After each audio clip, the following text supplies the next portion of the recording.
What are your values? I know we've gone over this before, but let's go over it again. Maybe I've got some new opinions, new ideas to go over. How do you live your life? How do you see the world? How do you speak to people around you? How do you talk to people around you? How do you think about people around you? How do you think of society? But there's so many ways that you can move through life. Being Christian raised, there's a lot of things that are talked about, but two main identifiable things is you are not perfect. You need someone to help you absolve yourself of your sins because you are that imperfect. That teaches you to be humble. And then the other part says you need to serve. You need to try as hard as you can to serve others in your lifespan. And I'm starting to think that maybe I've been a Christian this whole time. I just didn't understand what type of Christian I was. It's why I wear the cross. I started wearing the cross about a week ago. I got this because I want people to understand that I have the best intentions. But I understand I'm not perfect. And this right here is a representation of the fact that humanity is not perfect. Man, woman, child, we all have committed atrocious things. Even in our minds, even if they're not even actions, you can still be a better person at the end of the day. But you can never take away the things that you've done, the lives that you've impacted. And we're not all supervillains, no. But they're the small things that we could have done differently that add up over time. A lot of small mistakes, small fibs that add up that we should have not done. We shouldn't have said that. We shouldn't have lied about that thing. We shouldn't have, tried to coerce someone into doing something they didn't want to. These are things that, in retrospect, nothing got damaged too bad. Maybe you peer pressured somebody into, doing something a little bit too dangerous. Or, having someone that is a little bit younger, you try to do one more drink, or maybe you influence someone into drugs, and then they got addicted to drugs and it ruined their life. These are things that you've probably done in your life in some way. Or you've, verbally said something to someone that made them think a certain way about themselves. There's always something to be improved upon in your life. That's why I advocate so much for change every day, learn every day, think every day, think critically. Because at the end of the day, I live to serve others. Not to be a servant or anything like that, but the point is I want to provide value to our society. And part of that means, how can I provide more value tomorrow and the next day after that? Well, maybe I brighten someone's day. Maybe just one. Maybe tomorrow that'll be 2. And now I want to brighten 10 people's day. It's why Christianity never made sense until now, for me. It's a value that's always been taught, but it was so common sense to me. I didn't understand what Christianity meant. It sounded so simple. And at the basis of Christianity, it is, you have sins. You cannot fix them on your own. You need a higher power to absolve you of your sins and take the brunt of your sins for you. because you can't take them back. You could spend eternity in hell and it wouldn't take back the pain that you've caused in your life. You are not perfect. And on the other side, it says to be a servant, to help others, to serve others.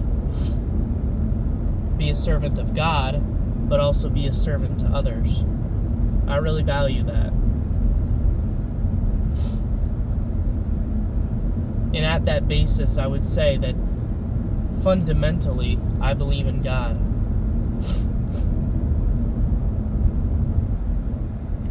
Because that's part of our humanity. Part of our humanity is hope, belief in something else.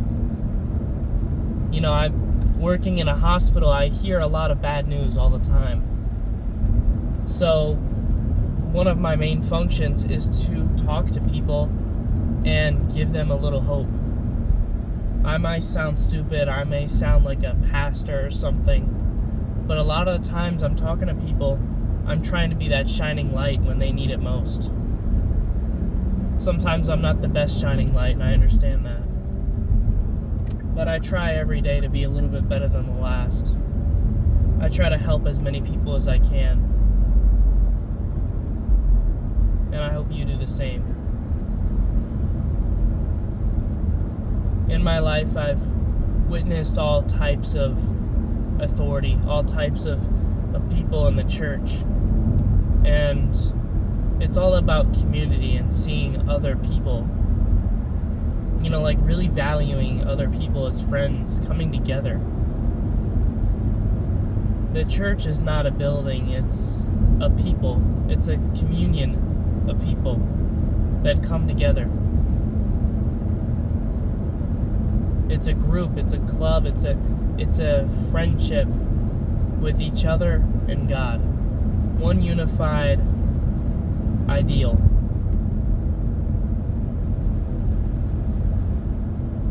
Now that last part about God, can I believe in Him? I want to.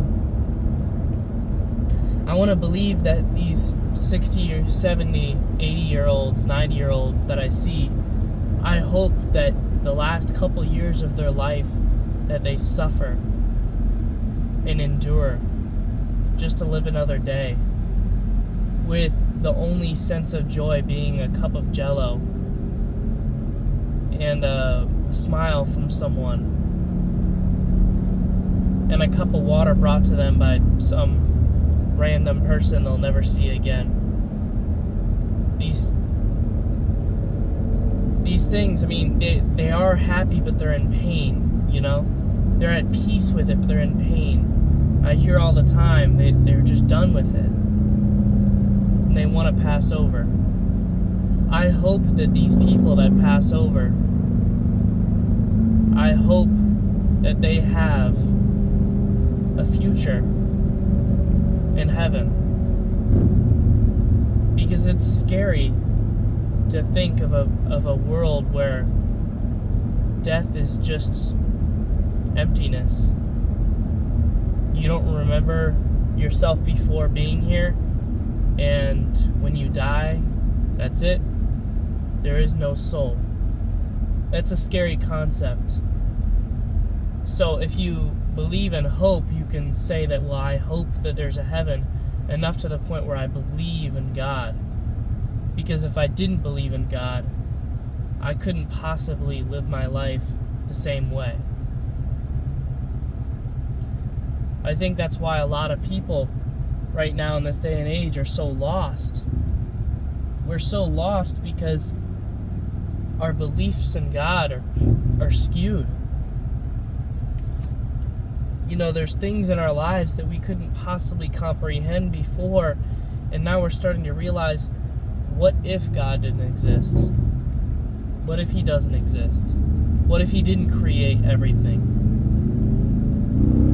I hope He did, because without Him, we are screwed. We've got to go somewhere after we die.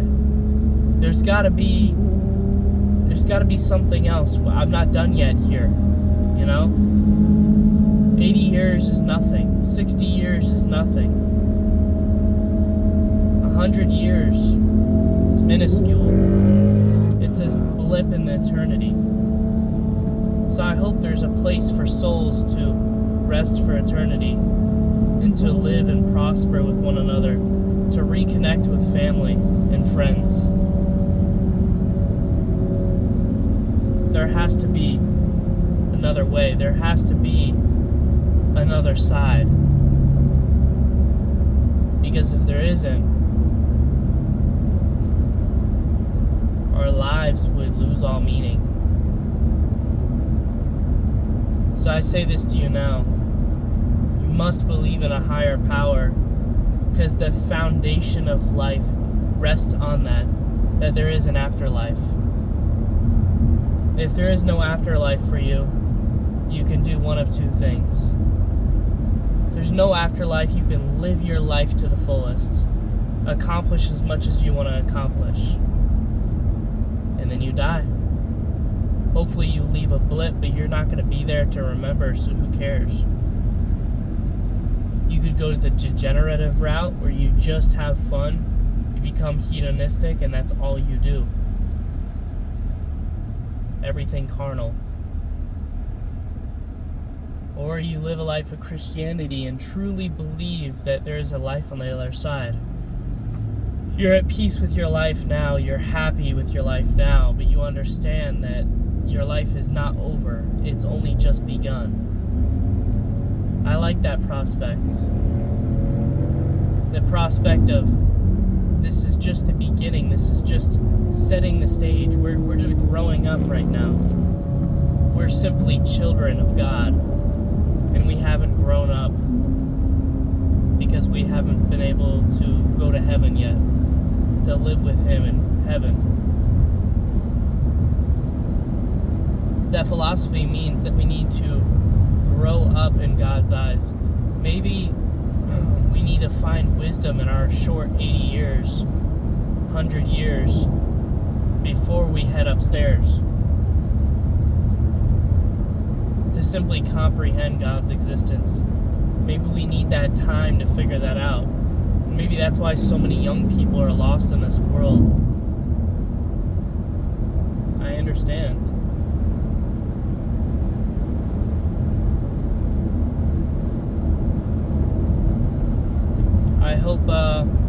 I hope you have a good day. We're going to be going to the Knights Library tonight. It's going to be fun.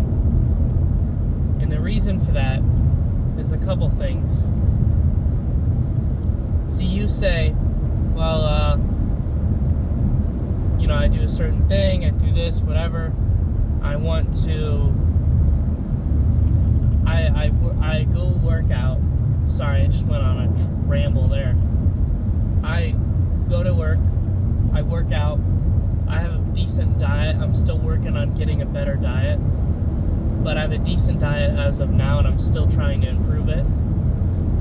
I have good mental health. I'm still working on that. I listen to podcasts consciously, listen to them. I try to learn as much information as I can in the day. I spend a lot of time researching psychology to try to be a better person to people, to be a better communicator, to have better empathy for others. Work in a hospital, I need to have that. I try to be better at my job every day. I try to be better in the gym every day. The self-improvement, the philosophy and belief in life and God and everything like that, I'm trying to improve myself every day. And then on the weekends, I say, you know what, I need to have fun. And that can consist of a lot of things, but right now, the most inexpensive option is music.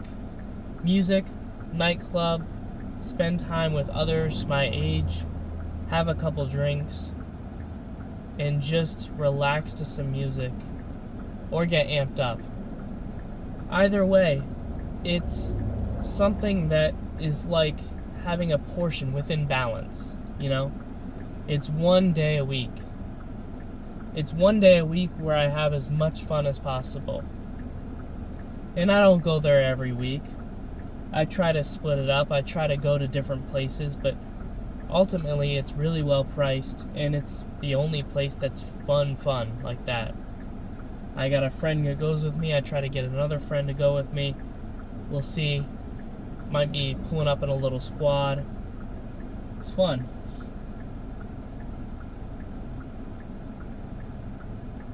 But my point is, you have to live a little bit in your life.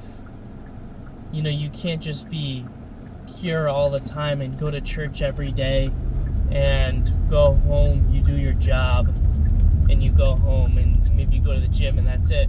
No, there has to be a day where,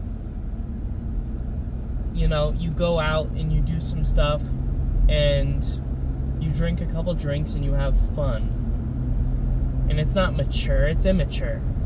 You're spending time with immature people around you that are all college kids, that are all, you know, they've got class tomorrow and they're slacking off. They haven't done their homework this year or this week. You know, these are things I hope they don't rub off on you, but I think it's more powerful that you have self-control, that you are able to participate with those people that are not the most responsible, but at the end of the day, you're able to keep on doing your homework, going to your work, going home, doing your diet, going to the gym, spending time with people, trying to meet new friends, communicate better, learning about things through podcast and reading, and then one day a week you just have fun. With no stipulations whatsoever, you just have fun. I think the balance in life is so important. And without that balance, you're bound to self-destruct, really. Quite honestly, my parents and my friends, when they talked about how they were 18, my 18 years to 21, those 3 years were tough. It's because I haven't had fun until now. I just started having fun about probably 2 months ago. Going out to a club and saying, I'm going to go out to a nightclub tonight. Once a week, I'm going to go out to a nightclub. I went to a festival, EDC Orlando. I'm going to go to Bounce House in Orlando by the Knights Library, you know, close to UCF. I'm going to spend time with people my age. I might get a couple drinks in and have fun. These are things that I never really did before. I never really had a friend group to go out with. At the age of 18, you can't go out drinking. There's not a lot of fun things to do. You're not necessarily getting a bunch of 18-year-olds together and go drive 30 minutes to a bowling alley. You know why? Because they've got homework. They want to stay at home and play video games. They want to, not do bowling because it's lame. They have to do their homework for the next day. They work at night, or they have to work the next morning. There's so many factors that come into play where no wonder the demographic of 18-year-olds to 21 is so tough. It's because there's nothing better to do. When you're under 18 and you're in high school, there's plenty of things to do because you're kind of forced into it. You join a club and then you have to stick to it, you know? But in that 18 to 21 range, there needs to be like a fraternity for people that aren't in college or do college online or didn't get to join a frat. There needs to be a group for those people, and I think I'm going to create that over the course of my life. But anyways, I hope y'all have a good one, and I'll see you on Monday. Bye now.